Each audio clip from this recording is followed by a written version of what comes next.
quinta-feira, 30 de abril de 2020. Seja muito bem-vindo a mais um Boletim a Mais, comigo, Diego Amorim, as principais notícias desta manhã. Começo com a declaração do presidente da República, Jair Bolsonaro, dizendo que Paulo Guedes, ministro da Economia, ficará no seu governo até o fim do mandato, até 2022. Jair Bolsonaro disse isso em entrevista à TV Bandeirantes, perguntado sobre até quando Guedes seguiria no cargo. Ele respondeu assim, abro aspas para o presidente da República: até o final de 2022, quando termina o meu mandato. Ele é uma pessoa excepcional, eu não falo por ele, mas ele fala por mim no tocante à economia. 100% da economia está com Paulo Guedes. E o presidente da República completou ainda: espero tranquilidade por parte de todos. Guedes está conduzindo com muita precisão e consciência a economia do Brasil. Foi o que disse Jair Bolsonaro na manhã de hoje, garantindo que Paulo Guedes ficará no seu governo até o fim do mandato, a conferir dia após dia.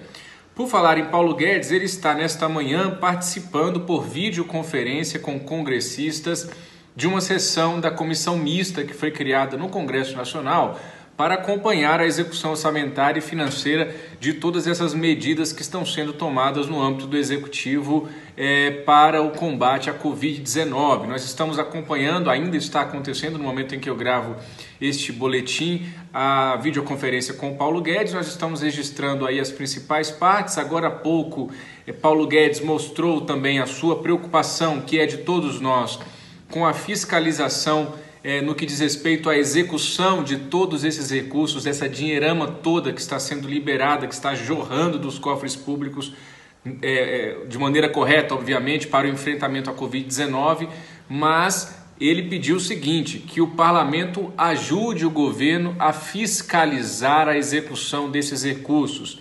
Disse Paulo Guedes: nós temos que mandar esses recursos para estados e municípios, e queremos ser monitorados pelos senhores congressistas, no caso. Queremos ser monitorados e fiscalizados, acrescentou Paulo Guedes.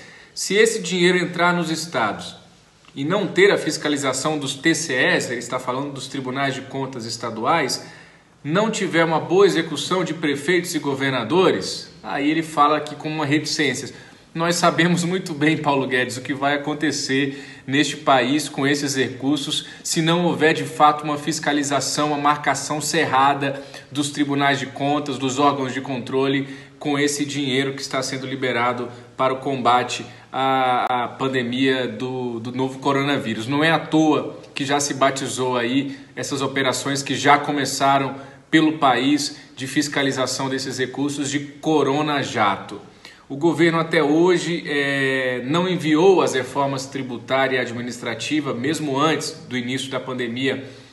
O governo ainda estava em negociação, mas Paulo Guedes voltou a cobrar hoje do Parlamento, do Congresso Nacional, que quando passar a pandemia sejam aprovadas as reformas estruturantes que estão sendo propostas pelo governo de Jair Bolsonaro.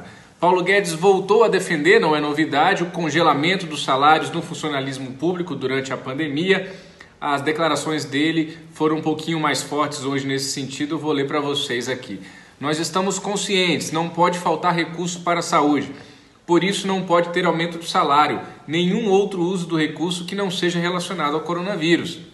Senão seria uma covardia contra o povo brasileiro, disse Paulo Guedes, se aproveitar do momento que a população brasileira está sendo abatida pelo vírus para fazer política em vez de cuidar de saúde. Seria uma traição ao povo brasileiro inaceitável, foi o que disse Paulo Guedes, também se mostrando bastante otimista com a recuperação da economia brasileira quando tudo isso passar. Ele dizendo que o Brasil tem condições de se sair melhor do que outros países emergentes nessa fase de recuperação e, obviamente, ele exaltou as medidas econômicas que estão sendo adotadas no âmbito do Executivo em meio à pandemia. Ele citou, por exemplo, o pagamento de metade de salários de funcionários de pequenas e médias empresas e também aquele financiamento, aquela linha de financiamento que o Executivo forneceu para capital de giro, para essas empresas conseguirem financiar a outra metade desses salários. Então, Paulo Guedes chegou a dizer que as empresas não têm desculpa para demitir, porque, segundo ele,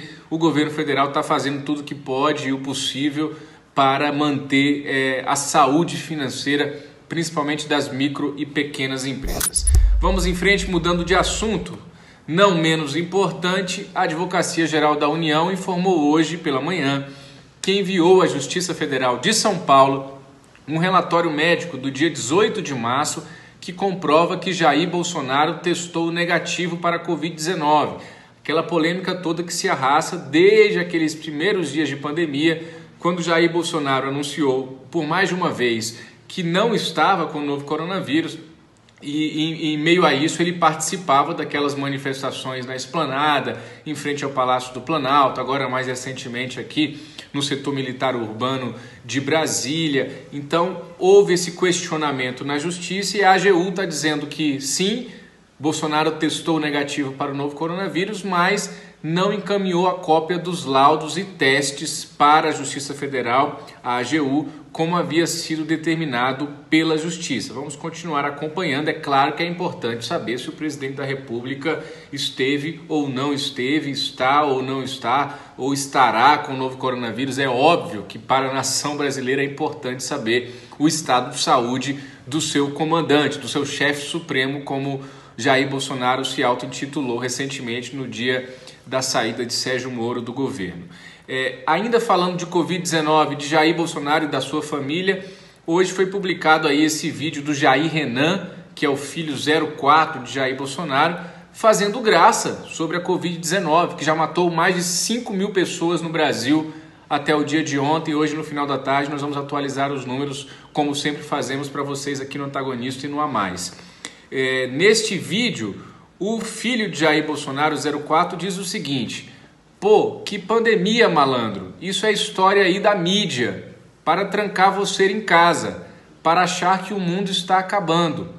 Pô, é só uma gripezinha, irmão. E aí ele fala um palavrão que eu não vou nem me sujeitar a repetir aqui. Peguei, passou. Prefiro morrer tossindo do que morrer transando. Vai entender o que ele quer dizer com isso. Prefiro morrer tossindo do que morrer transando. Também falou isso nesse vídeo o filho 04 de Jair Bolsonaro, fazendo graça dessa doença que está matando tanta gente no Brasil e no mundo, e que está todo mundo empenhado em achar uma saída, em achar uma vacina, em achar um medicamento, em tentar encontrar uma solução para a gente flexibilizar essa quarentena ou não. Todo mundo angustiado. O cidadão está aqui fazendo graça, dizendo que não tem nada de pandemia, que isso é história da mídia. Vai entender. Vamos em frente. Para finalizar o nosso boletim de hoje, Jair Bolsonaro deu entrevista nesta manhã também para a Rádio Gaúcha.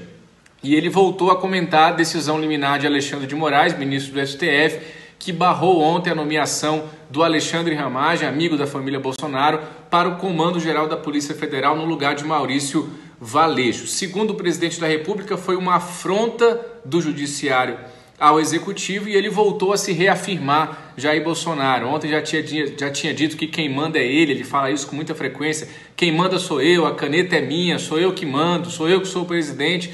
Hoje ele voltou a dizer algo nesse sentido, abro aspas para o presidente da República. Não vou admitir ser um presidente pato manco, refém de decisões monocráticas de quem quer que seja. Não é um recado, é uma constatação ao senhor Alexandre de Moraes, afirmou Jair Bolsonaro, que disse também: tudo tem limite. Essa decisão do senhor Alexandre de Moraes, não engoli ela no dia de ontem.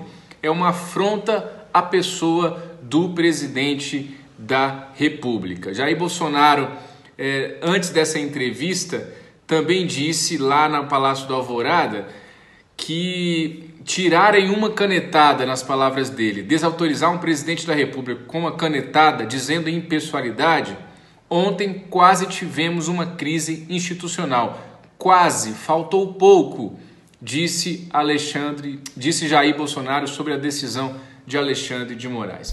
Para finalizar, não sei se interessa a vocês, vai que interessa a alguém, Lula, lembram dele? Lula, Luiz Inácio Lula da Silva, está um pouco sumido, né? Está um pouco esquecido, disse hoje que não vai se candidatar em 2022. Foi numa entrevista ao portal UOL. Ele disse que já foi longe demais, então aí para quem interessar possa, Lula não se candidatará em 2022, foi o que ele disse hoje na entrevista ao UOL. Vamos em frente, você continua conosco aqui no Antagonista e no A Mais. Nós aqui levando tudo para vocês, tudo que vocês precisam saber em meio a essa pandemia, em meio a toda essa confusão que a gente está vivendo, mas que com fé em Deus também vai passar. Um grande abraço e tchau.